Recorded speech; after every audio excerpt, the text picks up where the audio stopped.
ಇವತ್ತು ಹಲವಾರು ಭಾಗದಲ್ಲಿ ಮತ್ತೆ ಪುನಃ ಗುಡ್ಡಗಳ ಕುಸಿತ, ಜಲಾವೃತವಾಗಿದೆ, ಬೆಳೆದಂತ ಬೆಳೆ ನಷ್ಟ ಆಗಿದೆ.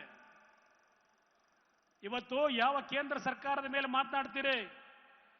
ಬಸವಣ್ಣ ಇಲ್ಲಿ ಕೂತಿದ್ದಾರೆ, ಅವರು ಮುಖ್ಯಮಂತ್ರಿ ಇದ್ದಾಗ, ಯಡಿಯೂರಪ್ಪನವರು ಮುಖ್ಯಮಂತ್ರಿ ಇದ್ದಾಗ, ಯಾವ ಕೋವಿಡ್ನ ಒಂದು ಅನಾಹುತಗಳಾದಾಗ ಈ ದೇಶದಲ್ಲಿ ರಾಜ್ಯ ಸರ್ಕಾರಗಳಿಗೆ ಮುಂದಿನ 50 ವರ್ಷಕ್ಕೆ ಹಣವನ್ನ ಏನು ಬಿಡುಗಡೆ ಮಾಡ್ತಾರೆ, ಸಾಲದ ರೂಪದಲ್ಲಿ ಕೊಟ್ಟಂತದ್ದು ಬಡ್ಡಿಯ ಕಟ್ಟಿದೇನೆ ಸಾಲವಾಗಿ 50 ವರ್ಷಕ್ಕೆ ಹಣವನ್ನೇನು ಕೊಟ್ಟರು ನರೇಂದ್ರ ಮೋದಿ ಅವರ ಸರ್ಕಾರ.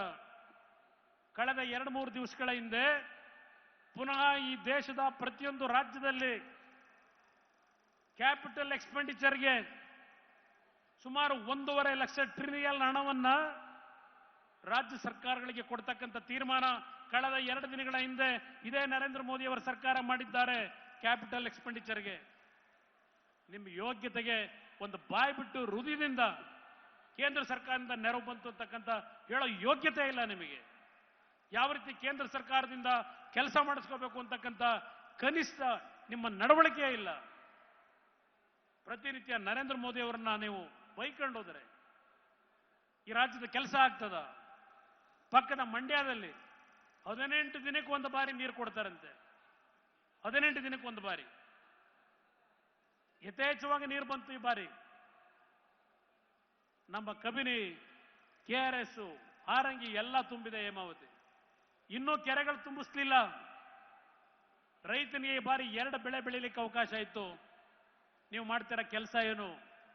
ಪಕ್ಕದ ತಮಿಳುನಾಡಿನಲ್ಲಿ 2ನೇ ತಾರೀಕು ರೈತರು ರಾಜ್ಯ ಸರ್ಕಾರಕ್ಕೆ ಅಲ್ಲಿ ತಮಿಳುನಾಡಿನಲ್ಲಿ ಹೇಳ್ತಾರೆ, ಇವತ್ತು ಸಮುದ್ರಕ್ಕೆ ನೀರು ಹರಿದು ಹೋಗ್ತಾ ಇದೆ, ಮೆಟ್ಟೂರು ಡ್ಯಾಮ್ ತುಂಬಿ ಒಂದು ಜಲಾಶಯ ನಿರ್ಮಾಣ ಆಗಬೇಕು ಅಂತ ಹೇಳಿ ತಮಿಳುನಾಡಿನ ರೈತರು ಅಲ್ಲಿ ರಾಜ್ಯ ಸರ್ಕಾರಕ್ಕೆ ಹೇಳ್ತಾ ಇದ್ದಾರೆ.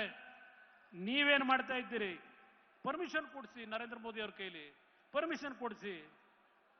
ಪರ್ಮಿಷನ್ ಕೊಡಿಸೋದಕ್ಕೆ ಮೊದಲು ನಿಮ್ಮ ಪಾರ್ಟ್ನರು ಇಂಡಿ ಪಾರ್ಟ್ನರ್ ಇದೆಯಲ್ಲ ನಿಮ್ಮ DMK, ಹೋಗಪ್ಪ ಅಲ್ಲಿ ಕೂತ್ಕೊಂಡು ಚರ್ಚೆ ಮಾಡಿ. ಸಮುದ್ರಕ್ಕೆ ನೀರು ಹೋಗ್ತಾ ಇದೆ, ಅದು ಉಳಿಸ್ಕೊಳ್ಳೋಣ ಅಂತ ಹೇಳಿ ಮೊದಲು ಅವ್ರನ್ನ ಒಪ್ಪಿಸ್ಕೊಳ್ಳಿ. ನಂತರ ನಾವು ಪ್ರಹ್ಲಾದ್ ಜೋಶಿ ಇದಕ್ಕೇನು ತೀರ್ಮಾನ ಮಾಡಬೇಕು ಮಾಡಿಕೊಡ್ತೀವಿ. ನಾವೇನಾದ್ರೂ ಇಲ್ಲಿ ರಾಜ್ಯ ಸರ್ಕಾರದ ಕೆಲಸಕ್ಕೆ ನಮ್ಮ ಕ್ಷೇತ್ರಕ್ಕೆ ಬರ್ತೀವಿ ಅಂದ್ರೆ ಅಧಿಕಾರಿಗಳಿಗೆ ಅವ್ರ ಹತ್ರಕ್ಕೆ ಹೋಗಬೇಡಿ ಅಂತೀರಿ. ಕೆಲಸ ಎಲ್ಲಿಂದ ಮಾಡೋದು ನಾವು? ಇವತ್ತು ಕಳೆದ